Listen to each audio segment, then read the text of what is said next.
What's going on, guys? Ryan O'Toole back here again, giving you guys another ranking. If you guys are new here, feel free to click that subscribe button and that bell notification icon for more reviews, reactions, rankings, and more movie content. Welcome to the first of the end of the year videos, guys. I'm excited to start this installment.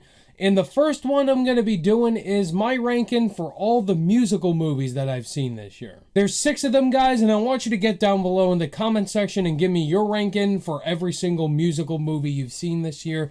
If you haven't seen all of them, that's totally fine. Let's have a great conversation down below. Of course, this is all opinion, guys. This is my list overall. If you don't agree with it, that's totally fine, but please let me know in a respectful manner, and let's have a great conversation in the comments. So, without further ado, guys, let's get going.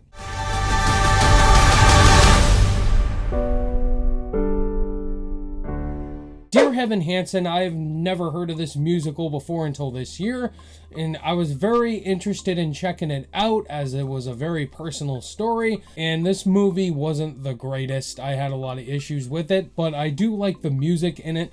And I thought Ben Platt was way too old to play this lead character, a high schooler.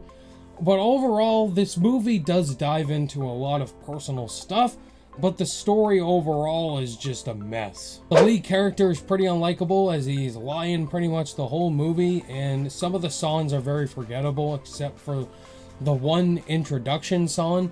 So overall, Dear Evan Hansen is easily my least favorite of these movies, and one I don't see myself rewatching. My love lives forever in your heart.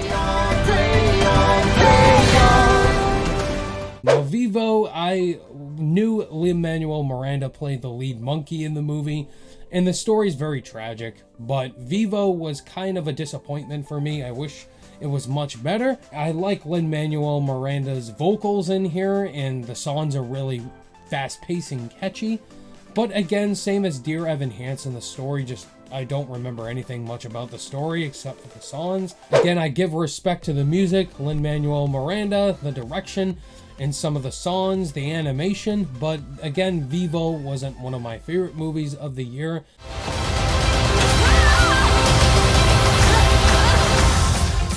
Encanto was probably one of the more excited movies to watch during the Thanksgiving season, and Encanto was really enjoyable and very emotional to watch. A pretty unique Disney movie with a great musical to it. Encanto does tell a lot about family and just second chances and responsibility. I do think the lead character is likable. Encanto had some really beautiful songs to it, and it's Lin-Manuel Miranda. Once again, that guy just knows. He's pretty much in this whole entire list, Lin-Manuel Miranda. He pretty much dominated this year. And so Encanto was definitely beautiful to look at, and gorgeous songs to it.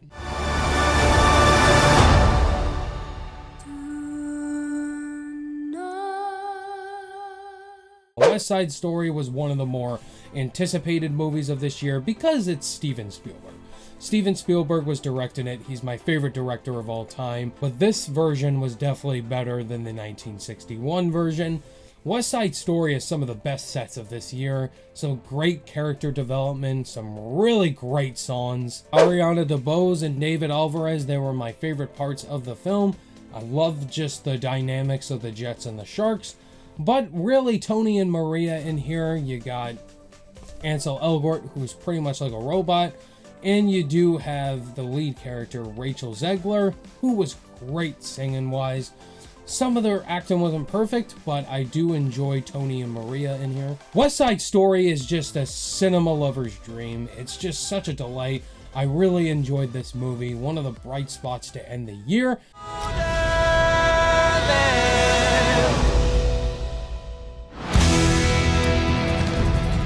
Lin-Manuel Miranda's directorial debut, and he banged it, man. Tick, Tick, Boom is a great movie. This movie was really emotional and really powerful. Just learning about Jonathan Levine, played by Andrew Garfield.